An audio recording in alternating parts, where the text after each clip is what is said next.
একটা অদ্ভুত কথা বলি, তুই বেঁচে আছিস কেন? বেঁচে থাকতে চাস বলে? সবাই বেঁচে থাকতে চায় বলে? কিন্তু তুই কি আদৌ বেঁচে আছিস? সবাই কি বেঁচে আছে? দেখ ভাই, মানুষ নয়তো বাঁচে নয়তো মরে, এছাড়া কিছু হতে পারে না। কিন্তু অনেকে আছে ভাই, বাঁচতে বাঁচতে মরে, প্রতিদিন মরে, প্রতি মুহূর্তে মরে, প্রতি সেকেন্ডে মরে। এটা তো যেটা হচ্ছে বেঁচে থাকার অভিনয়, কবিগুরুর মতে নাটকের একটা পার্ট মাত্র। বেঁচে থাকার মানে কি শুধু নিঃশ্বাসটা নেওয়া? বেঁচে থাকার মানে কি নিজের ভিতরের মানুষটাকে দমিয়ে রেখে অন্য 5 জনের মতো পুতুল নাচ নাচা?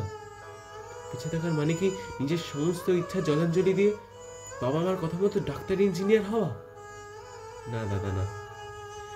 এই যে বসে বসে ফোন দেখছো, ইনস্টা এফবি চালাচ্ছ, মানুষের সাথে কথা বলছো, এ তো অভিনয় ছাড়া কিছু নয়। নিজের ভিতরের মানুষটাকে কখনো জিজ্ঞেস করেছো? নিজের ভিতরের পাগলামিটাকে কখনো দেখেছো, প্রশ্রয় দিয়েছো? সেটাই তো করতে হবে, সেটাকে বের করে আনো। সেটাই তো হবে তোমার আসল বেঁচে থাকা। বুঝতে শেখো।